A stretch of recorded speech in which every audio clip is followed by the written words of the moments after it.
अगर आप phone scroll करोगे अगेन तो आपको रात भर नींद नहीं आएगी। लेट अस सपोज आपने कल जो भी पढ़ा था अगर आप उसको सुबह 20 से लेकर 25 मिनट रिवाइज करते हो तो आप ब्रेन को सुबह सुबह सिग्नल दे रहे हो कि आपने शुरुआत की है अपनी पढ़ाई से। अगर किताब के 2 पेज पढ़ ले जो कि आपकी एकेडमिक किताबें नहीं है, पहले एक दिन गिरता है, फिर एक हफ्ता गिरता है, फिर एक महीना, बिकॉज रिस्पॉन्सिबिलिटी अब कोई और नहीं ले रहा आपको समझाने की। क्या इसका यह मतलब है कि समर वेकेशंस के बाद कमबैक नहीं किया जा सकता? समर वेकेशंस यानी गर्मी की छुट्टियां खत्म होने को आई हैं। अब आप में से बहुत बच्चे ऐसे होंगे जिन्होंने सारा होमवर्क कर लिया होगा, हॉलिडे होमवर्क जो मिलता है, नोट्स बना लिए होंगे चैप्टर्स के, स्कूल के बराबर भी आ गए होंगे और कुछ कुछ बच्चे स्कूल से आगे निकल गए होंगे और बहुत सारे बच्चे ऐसे भी हैं जिन्होंने 50% से ज्यादा सिलेबस खत्म भी कर लिया होगा। लेकिन वहीं पे कुछ बच्चे ऐसे भी होंगे जिन्होंने समर वेकेशन स्टार्ट होने से पहले एक प्रॉपर टाइम टेबल बनाया था, एक नया हाइलाइटर खरीदा था और डिसाइड किया था कि समर वेकेशन में वो एक प्रॉपर कमबैक करेगा, एक नए वर्जन पे जाएगा, सिलेबस को स्कूल से आगे बढ़ा के लेके जाएगा और स्कूल में जब एंटर करेगा तो कॉन्फिडेंस से एंटर करेगा। लेकिन वो सारी की सारी चीजें धरी की धरी रह गई।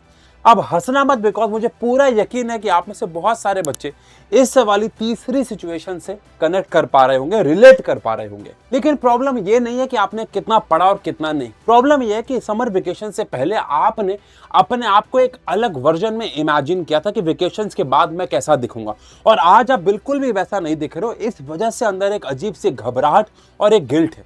लेकिन आज की वीडियो इसके ऊपर नहीं है कि आप इस गिल्ट को कैरी ऑन करें। आज की वीडियो इसके ऊपर है कि समर वेकेशंस खत्म होने से पहले आप ये बोल सके कि अभी भी मेरे पास टाइम है, एक्चुअली बहुत सारा टाइम है और मैं अभी भी कम बैक कर सकता हूं। तो वीडियो को आगे शुरू करने से पहले जल्दी से जाओ कमेंट सेक्शन पे लिखो कि आई विल बाउंस बैक, क्योंकि समर वेकेशंस खत्म हुई हैं, मौका नहीं। और आज की वीडियो में हम डिसाइड करेंगे और एक प्रॉपर प्लान के साथ बात करेंगे कि समर वेकेशंस के बाद कैसे हम बाउंस बैक कर सकते हैं और बाकी सब बच्चों के बराबर आ सकते हैं। तो चलिए वीडियो को शुरू करते हैं। अब वीडियो में अलग अलग स्टेप जानने से पहले सबसे पहला सवाल आता है कि व्हाई दिस हैपन, ऐसा होता क्यों है कि समर वेकेशंस में हम लोग लैग कर जाते हैं, हम लोग पढ़ते नहीं है। देखो, क्या इसका यह मतलब है कि आप बहुत आलसी हैं?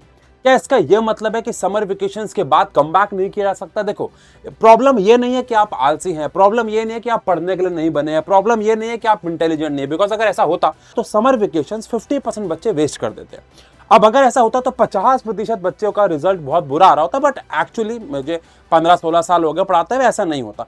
प्रॉब्लम क्या है? देखो, जब समर वेकेशन से पहले की बात करें, अप्रैल की बात कर ले, आधे मई की बात कर ले, तो बच्चा एक डिसिप्लिन में होता है क्योंकि उसे सुबह उठना होता है, स्कूल जाना होता है, वहां पे स्कूल के टेस्ट हो रहे होते हैं, टीचर बार बार रिमाइंडर दे रहा होता है कि कल ये चैप्टर पढ़ के आना है और हर चीजें डिसिप्लिन तरीके से चल रही होती है।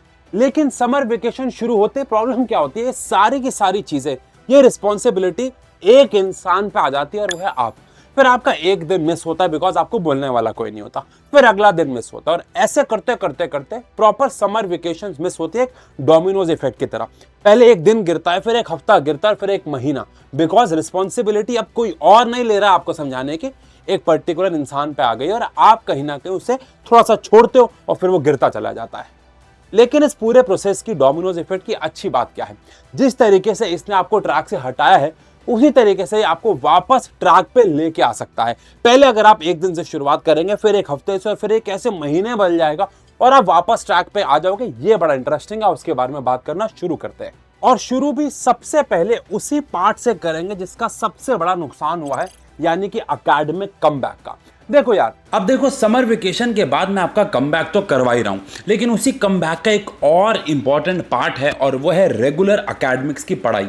मुझे पता है आपने अप्रैल मई जून तो वेस्ट कर ही दिया है, तो समर वेकेशन के बाद कमबैक का एक और बहुत अच्छा तरीका है हमारा बैच 2.0। तो class 11th and class 12th science and commerce वाले बच्चों के लिए हम लोग लेके आते हैं बैच 2.0, जिसमें सारा का सारा सिलेबस हम फिर से कराते हैं लाइव। यानी आपने अगर 3 महीने में कुछ भी नहीं पढ़ा है तो भी टेंशन लेने की जरूरत नहीं है, बिकॉज हर एक चैप्टर वापस से लाइव होगा, सारा का सारा इन डिटेल। और बैच 2.0 पूरे एडटेक का सबसे अफोर्डेबल और सबसे ज्यादा फीचर से लोडेड है। अफोर्डेबल क्यों कह रहा हूं? बिकॉज 999 रुपए में आपको पूरे साल 2027 मार्च तक, जब तक आपका पेपर नहीं होता, लाइव आके पढ़ाने वाले हैं। और इसी प्राइस में 400 रुपए और ऐड करके आपको मिलेगा हमारा प्लस बैच, जिसमें आपको पिछले साल की सारी रिकॉर्डिंग मिल जाएंगी। यानी अगर स्कूल वाले आगे चल भी रहे हैं तो उस बैच का फायदा उठा के आप स्कूल वालों के बराबर भी आ सकते हो और अपने जो यूटी या फिर मिड टर्म एग्जाम्स होते हैं उनकी भी तैयारी कर सकते हो। अब फैकल्टी की बात करें तो जो यूट्यूब पे दिखते हैं आपको वही पेड बैच पे पढ़ाएंगे। जैसे मैं आपको पढ़ाऊंगा फिजिक्स केमिस्ट्री, शांग सर आपको पढ़ाएंगे मैथ्स अकाउंट्स, और बाकी टीचर्स भी आपको स्क्रीन पे यहाँ पे दिख रहे होंगे। फीचर्स के बारे में बात करें तो हर एक कोर्स की तरह बेसिक फीचर्स तो है ही, लेकिन महीने के लास्ट के 2 दिन में गूगल मीट सेशन होता है जिससे बच्चों से हम 1-to-1 बात करते हैं। एक अलग से काउंसलिंग टैब बना रखा है जहां पे आपके 12th के बाद की काउंसलिंग होती है प्रॉपर। चैप्टर के दौरान तो कॉम्पिटेंसी बेस्ड क्वेश्चन होते ही हैं, लेकिन हर एक चैप्टर के बाद 2 डेडिकेटेड क्लासेस होती है कॉम्पिटेंसी बेस्ड क्वेश्चन की। और नवंबर में सिलेबस खत्म होने के बाद आपको छोड़ा नहीं जाता, उसके बाद mock test, PYQ, sample paper, उनकी करेक्शन, एग्जाम डेज तक तैयारी चलती रहती है। अब ये बैच 2.0 स्टार्ट कब होने वाला है? तो आंसर है जुलाई फर्स्ट वीक में। और ये जो मैंने आपको प्राइस बताया है 999, ये बहुत लिमिटेड पीरियड के लिए वैलिड है। अब एक अच्छी बात सुनो, 999 के बाद भी आपको डिस्काउंट मिल सकता है। ये वीडियो को देख रहे हो तो ये कूपन कोड अगर आप जाके ऐप पे लगाओगे तो बैच 999 से भी ज्यादा सस्ता हो जाएगा। जाओ बैच में एनरोल करो, लिंक आपको मिल जाएगा डिस्क्रिप्शन में और फर्स्ट कमेंट में पिन भी हो रखा है। मिलते हैं बैच 2.0 पे, वीडियो को आगे कंटिन्यू करते हैं। देखो यार, एकेडमिक कमबैक से कहने का मतलब है जो भी आपने बैकलॉग क्रिएट किया उसे खत्म कैसे करें। मैं इसको 2 स्टेप में बहुत आसानी समझा दूंगा। अगर आपने इसे समझ लिया तो मैं यकीन से कह सकता हूं कि स्कूल खोलने से पहले ही आपका कॉन्फिडेंस आ जाएगा उस कमबैक को लेके। लेकिन देखो, सबसे पहले प्रॉब्लम समझो, जो बैकलॉग है ना वो खत्म करना प्रॉब्लम नहीं है। प्रॉब्लम यह है कि उस बैकलॉग को खत्म करने की शुरुआत कहां से करें। बिकॉज अगर आपके 2-3 चैप्टर बैकलॉग हो गए तो आपको यह समझ नहीं आता कि शुरुआत कहां से करें। ये 2 स्टेप बता रहा हूं, ईमानदारी से फॉलो कर लेना। इसमें सबसे पहला स्टेप यानी कि स्टेप 1 आता है फेस द रियलिटी। यार देखो, आपको सबसे पहले अपने आप से झूठ बोलना बंद करना होगा कि सब कुछ ठीक है। देखो, सब कुछ ठीक नहीं है, लेकिन इसका मतलब यह नहीं है कि मैनेजेबल नहीं है। सबसे पहले एक पेन और पेपर उठाओ और पेन और पेपर पे स्टेप 1 पे आप लिखो कि कौन कौन से चैप्टर या कौन कौन से टॉपिक आपके बैकलॉग में हैं। मैं ऐसा मानता हूं अपने पर्सनल एक्सपीरियंस से कि पेपर पे आने के बाद बहुत सारी चीजें मैनेजेबल लगने लगती हैं। दिमाग में लगता है कि मेरे 4 चैप्टर पेंडिंग है, लेकिन जब आप उन 4 चैप्टर को लिखते हो और उसमें लिखते हो कि मुझे इसके 2 टॉपिक आते हैं, इसके 1 आता है, तो चीजें बहुत मैनेजेबल लगने लगती है। और मैं आपको बता दूं कि हम यहाँ पे रियलिटी से भाग नहीं रहे, उसको फेस करने की बात कर। तो सबसे पहले लिखना शुरू करो और जानो कि आप थोड़े बुरे हालात में इसका कमबैक हो जाएगा, लेकिन रियलिटी को फेस करो। अब अगर आप रियलिटी को फेस कर चुके हो, मैंने आपको फिर बोला हमें इससे भागना नहीं है, इसका सामना करना है। तो अब आते हैं अपने स्टेप 2 पे। अब ये जो स्टेप 2 है ना, ये आपका एक्चुअली में एकेडमिक कमबैक कराएगा और वो है 70-20-10 रूल। अब ये क्या होता है, देखो, जब मैं किसी भी बच्चे को देखता हूं कि वो हाईली मोटिवेटेड हो गया अपने बैकलॉग को पूरा करने के लिए, तो वहां पे वो गलती क्या करता है कि वो पूरा का पूरा समय अपने बैकलॉग को कंप्लीट करने के लिए देता है। इससे सबसे बड़ा ब्लंडर क्या हो जाता है कि जो उसकी प्रेजेंट पढ़ाई है, जो स्कूल में भी प्रेजेंटली चल रहा है, वो सब और बैकलॉग, यानी एक पुराने बैकलॉग को कंप्लीट करने के चक्कर में एक नया बैकलॉग क्रिएट करना, जो कि बहुत बड़ा ब्लंडर है। इसलिए आपको फॉलो करना है 70-20-10 रूल, जहां पे आप 70% अपने प्रेजेंट पढ़ाई को देने वाले हो, जो आपके स्कूल में चल रहा है, जो होमवर्क मिल रहा है, जो टेस्ट है। आप 20% अपने बैकलॉग को दोगे। देखो, आपको ये बात जाननी होगी बेटा कि जो भी आपने गलती करी है वो एक दिन में ठीक नहीं होगी। अगर आप एक दिन में ठीक करने गए तो वो ढंग से ठीक नहीं होगी और नई गलतियां कर बैठोगे, वो अलग है। तो आपको 20% समय देना है अपने पिछले बैकलॉग को कंप्लीट करने के लिए और 10% समय आपको रिवीजन में देना है। क्योंकि मैंने अक्सर देखा है कि बच्चे नए चैप्टर और पुराने चैप्टर को पढ़ते वक्त ये भूल ही जाते हैं कि रिवीजन कितनी इंपॉर्टेंट है। तो वो नए चैप्टर पे पढ़ रहे होते हैं, पुराने भी ठीक कर रहे होते हैं, लेकिन वो इतने मिक्स मैच हो जाते हैं कि वो भूल जाते हैं दोनों ही। इसलिए 10% समय उन दोनों को रिवाइज करने में जरूर देना है। अगर आपने 70-20-10 रूल फॉलो कर लिया तो धीरे धीरे आपका बैकलॉग भी कंप्लीट होना शुरू हो जाएगा और नए वाले टॉपिक भी आपके मिस नहीं होंगे। अगर आपको अभी तक ये वीडियो बहुत यूजफुल लगी है तो आगे आपको और मजा आने वाला है। लेकिन ध्यान रहे, आपकी जो प्रॉब्लम है, हो सकता है हमारी वो अगली वीडियो हो लेकिन वो आपसे मिस ना हो जाए। तो अगर आपने अभी तक इस चैनल को सब्सक्राइब नहीं किया तो कर लो, बिकॉज हो सकता है कि आपकी अगली प्रॉब्लम का सॉल्यूशन हमारी अगली वीडियो में हो और आपका ये साल बच जाए। तो चलो वीडियो में आगे बढ़ते हैं। अब देखो, मैंने आपका एकेडमिक कमबैक तो ठीक करवा दिया, लेकिन इन 1 महीने, 1.5 महीने, 2 महीने में आपने अपने रूटीन के साथ जो ब्लंडर किया है, आपने अपने रूटीन को जो बिगाड़ा है, उसका कमबैक भी उतना ही जरूरी है जितना एकेडमिक कमबैक। क्योंकि अगर रूटीन आपका अच्छा नहीं हुआ तो आप अकेडमिकली भी कम बैक नहीं कर पाओगे। तो उस रूटीन कम बैक पे आते हैं और बात करते हैं 2 स्टेप में कि अपने डेली रूटीन को कैसे ठीक करें, जिसमें अगेन हमारे पास 2 स्टेप है, जिसमें सबसे पहला स्टेप आता है फिक्स योर फोकस। अब आप कहोगे सर वही घिसी पिटी बात। देखो मैं घिसी पिटी बात नहीं करूंगा, लेकिन बहुत स्ट्रेट फॉरवर्ड बात करूंगा जो आपकी लाइफ को बदल देगी। देखो फिक्स योर फोकस का मतलब क्या है। आपने इन समर वेकेशंस में रील चलाई, स्क्रॉल किया।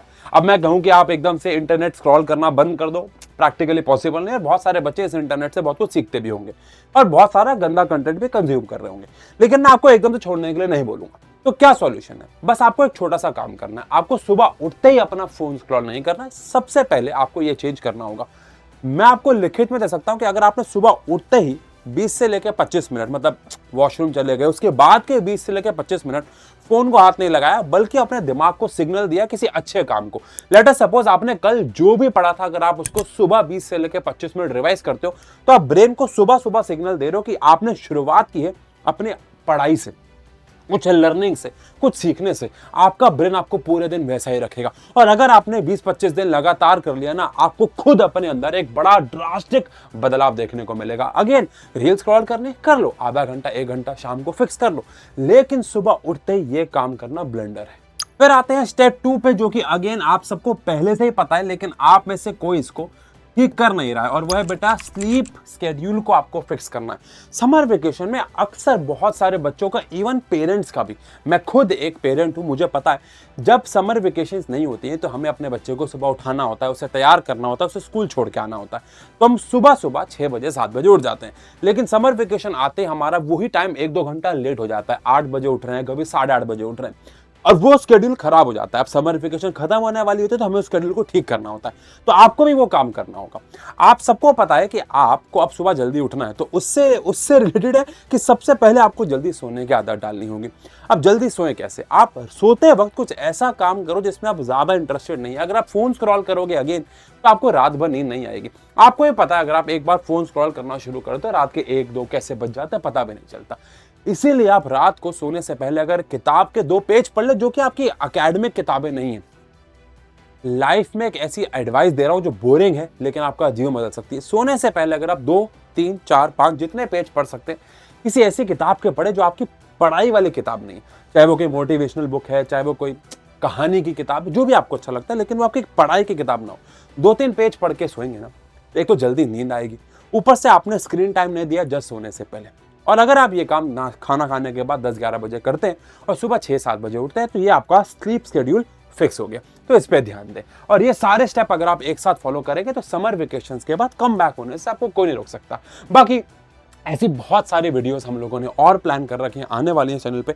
आपको ये वीडियो कैसी लगी, प्यारा सा कमेंट करके, वीडियो को लाइक करके जरूर बताइएगा। चैनल सब्सक्राइब नहीं किया तो कर लीजिएगा। मैं आप सभी को बेस्ट ऑफ लक बोलना चाहता हूं आपके समर वेकेशन के बाद आपके कम बैक के लिए। Love you. मिलते हैं ऐसी और वीडियोस में, तब तक के लिए बाय बाय।